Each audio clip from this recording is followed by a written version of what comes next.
Imam Malik itu pernah memberikan kisah terkait dengan fadilah orang menuntut ilmu. Engkau baru ya, iya duduk, jangan sekali-kali alpa. Kenapa wahai imam? Pokoknya saya akan ceritakan kepada kamu. Belum lama ada yang belajar sama saya, yang sebulan 2 bulan, habis itu hilang. Nggak tahu saya temuin dia telah wafat. Muridnya Imam Malik.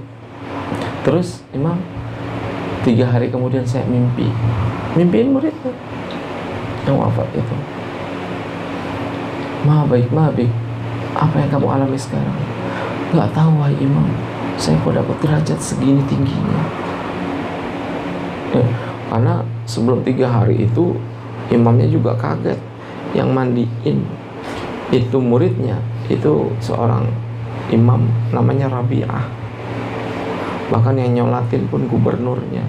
Datang di situ alim ulama sekota Madinah. Kaget.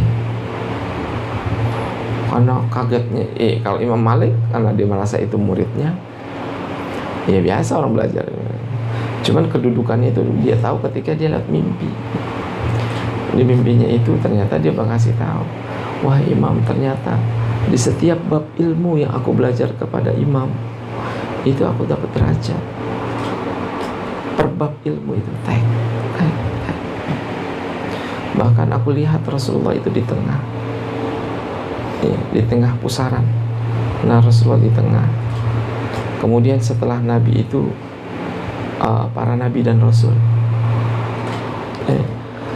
Itu kan Rasulullah pertama, ring pertama. Kemudian Nabi dan Rasul.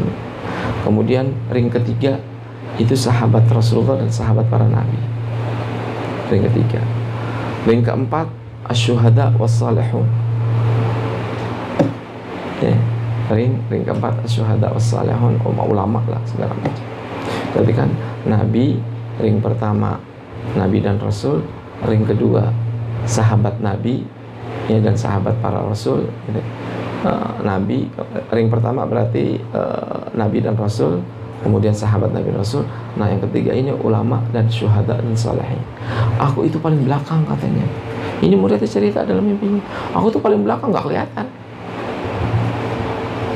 Jauh kalau ngeliat Nabi itu udah nggak kelihatan.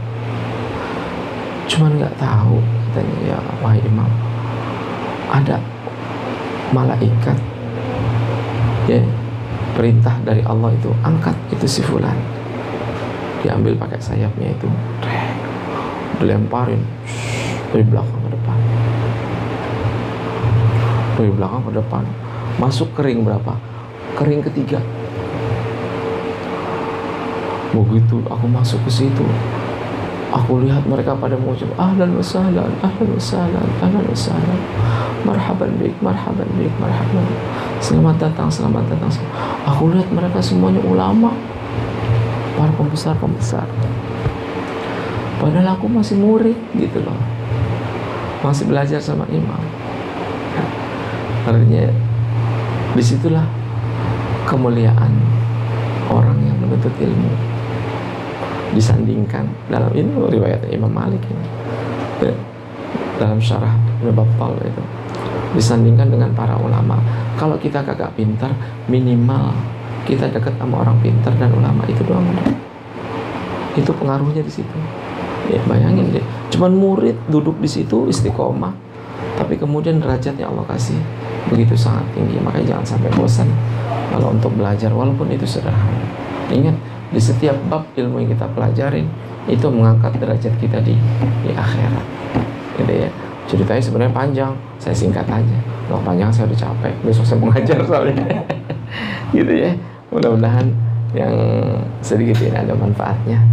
Ya, kurang lebihnya mohon maaf. Selalu istiqamah dalam belajar, hakikatnya memudahkan kita nanti masuk ke dalam surganya Allah Subhanahu wa Ta'ala. Itu saja. Ya, mohon maaf atas segala kurang dan Assalamualaikum warahmatullahi wabarakatuh.